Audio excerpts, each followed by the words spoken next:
Okay, guys, here's chapter 57. It's called The Big Wrong Piece. Before we get started, I wanted to tell Kaylee hi. Thank you for leaving me a comment. I miss you guys a lot. Think about you all the time. Hope you're having a really good summer. Make sure that you are reading every day, spending some time reading every day. Okay, that will be great to keep you going and ready for fourth grade when we start back in the fall or in August. Okay, the big wrong piece. This is chapter 57. Tell you what, when something is said, it is said for good. It doesn't matter that now the lieutenant is saying that the handsaw is just something he thinks about a lot and that he would like to know where that is. I know what he thinks. I am sick about it. I'm sick that my grandma heard, my Uncle Drum, Shailene. I watch the lieutenant go out our door. I see ugly green puffs happening all on top of each other. I blink my eyes. I hear his shoes on the sheet of plywood out there. He's leaving, but he's staying inside of me because I know what he thinks. All the blood in me knows it, and my heart knows it, with all of these dull thuds. Uncle Drum and Grandma are talking. They try to comfort. They say there are still plenty of pieces to the puzzle. Shailene's voice is there too, but I can't listen. I get up, rush outside. I call to the lieutenant. It is dark, but I see him beside his car. I say, Lieutenant, I need to tell you something. I try to look at him, but I got this mess of sick green blobs. I try to speak, but my voice croaks. It is hard knowing what he believes about me.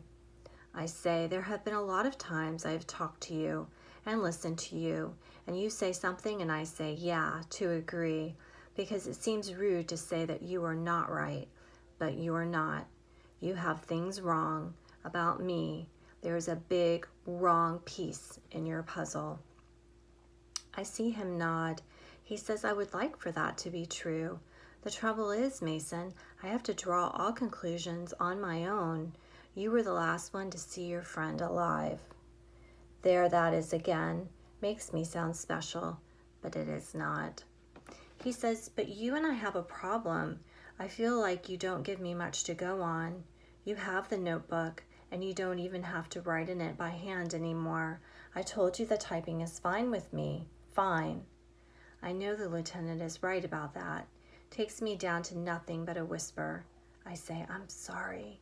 I'm too now and then about it. I am that way about a lot of things. He says, and see, it's more important than that, Mason. Finding out what happened to Benny should matter most of all.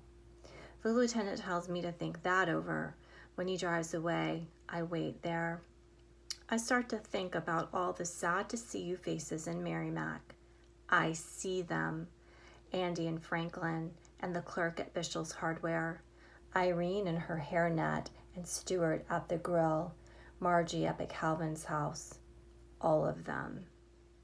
I think this. It is not just the lieutenant who believes all this bad about me. I see dark on dark out here in the night.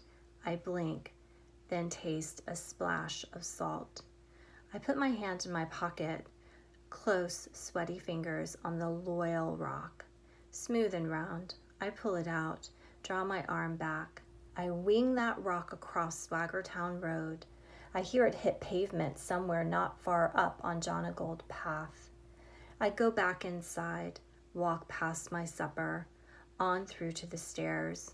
I cannot look at Uncle Drum or Grandma or Shailene, not even when they call my name. I go upstairs to the bed where I sleep. I roll up small as a kid my size can be. And I close my eyes, dig my fist into the sockets, and I sweat, and my heart pounds, sicker and sicker, because I get it now. All the sad-to-see-you faces are not just about me being Benny's friend and losing him. There are people who think I did something awful. They have been thinking it through 2 apple seasons. All this time, I have been too stupid to know that. he makes me so sad for him. I wish I could tell him, Mason, no, you're not stupid. I just love this character so much. Okay, so the next chapter is called chapter 58, The Best Boy.